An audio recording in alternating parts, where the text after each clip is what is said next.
Over the past few days, this video has been circulating the rounds on Twitter.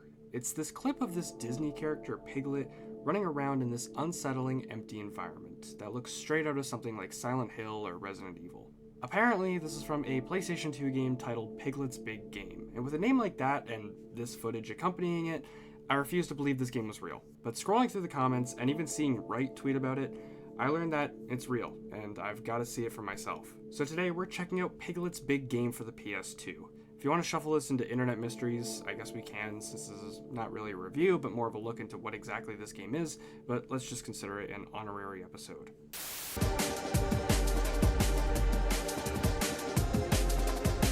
Before we start, remember to subscribe. I talk about video games on this channel in an analytical style, so if you like those kind of videos, feel free to join our community. I also live stream from time to time right here on this YouTube channel, so if you want to come hang out, crack some jokes, or discuss stuff, come join us sometime. And if you can't make it to those streams live, feel free to subscribe to my second channel, RatedEm Live. I upload all the best moments from my live streams onto there. And with all of that out of the way, let's jump into the video. So before I played the game, I wanted to learn more about the development behind it. Clearly, this was intended to be a children's video game, but what's the chain of events that leads us to the Twitter video? Piglet's Big Game is a video game supposedly based on Piglet's Big Movie, which I regret to inform you all I have not had the pleasure of seeing. It was released in 2003 in theaters to decent enough reception. The main synopsis is that Piglet feels left out from the rest of the 100 Acre Wood cast and ends up leaving without warning.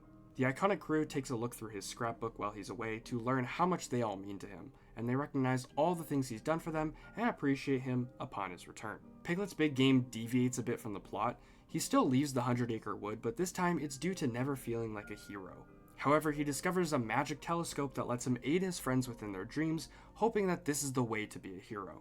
The game was developed by Doki Denki Studio, which I attempted to do some research on, but came up with pretty barren results. I found this list of games that they've worked on, and it seems to be all licensed titles. The company's been bankrupt since 2004, so they haven't changed their name or anything. These guys are dead in the water. I also learned that this game was released on a few different platforms, including Game Boy Advance and even Windows, but I'll be playing the PlayStation 2 version of it, since that was the original one mentioned in the Twitter thread. Which, by the way, let's take a look at that. So on November 7th, 2024, user Jackson Lloyd posted a clip of a music track from the game titled Foreboding 1. The track has this Silent Hill-esque sound font to it, and although it's just over 40 seconds long, it's extremely eerie.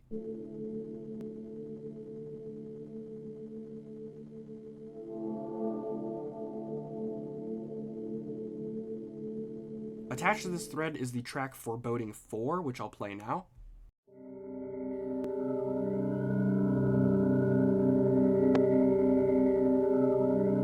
And while we're on the topic of it, here's number 2, which is just freaking horrifying to me.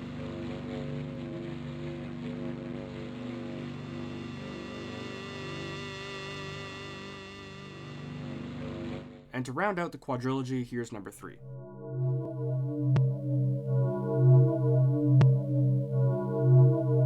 What does this game have in it that deserves to have this type of music? Another user quote tweeted the original post about Foreboding 1 with a clip of supposed gameplay. It's Piglet walking around these unsettling environments, or I guess to put it into terms used by younger folk, it's Piglet walking around these liminal spaces. It's environments we expect to be filled with people and social energy, but strangely are devoid of both. Also, shout out to this quote-unquote other user, this is EX Falchion, who I actually used to watch quite a lot of when they were uploading videos about the old JoJo's fighting game Heritage for the Future.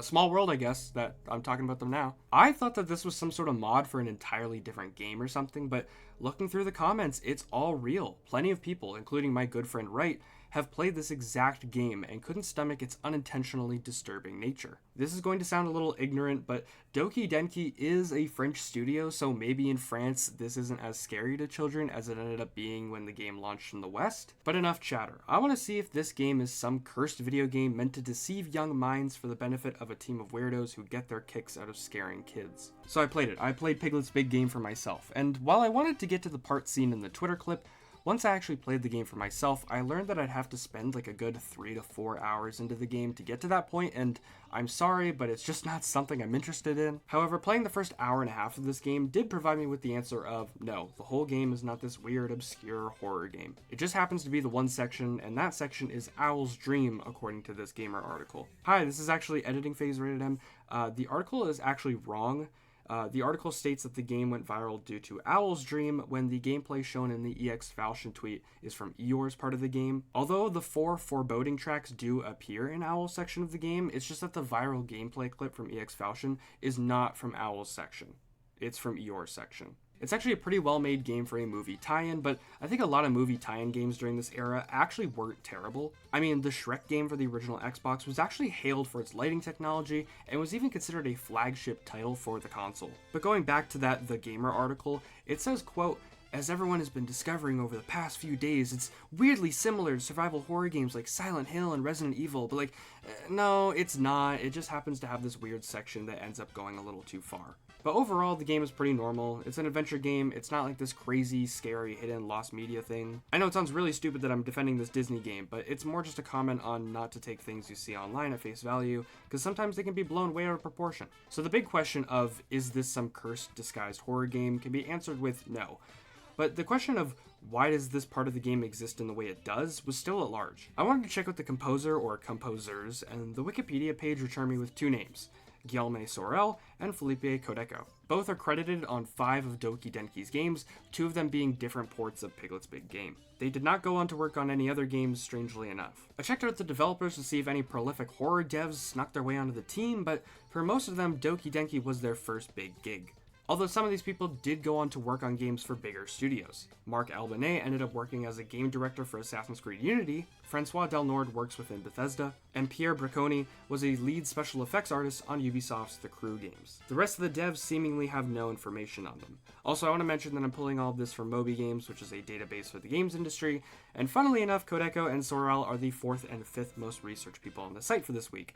I wonder why. But I think that concludes it. To wrap up this video, Piglet's Big Game is just another normal children's game that happens to have a few scary parts in it.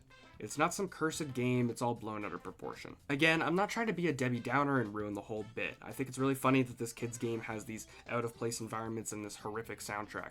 I just wanted to delve into what this game is actually like. Who knows, what if I was wrong and it was really this big, fucked up, lost to time title? And hey, if you like this video, be sure to leave a like and subscribe if you haven't already. Also, feel free to leave a comment as I try to reply to as many as I can. If you want to check out more videos, you can do so here, as well as check out RatedEm Live, which is where I upload the best moments from all of my live streams. Thank you for watching, and I will see you next time.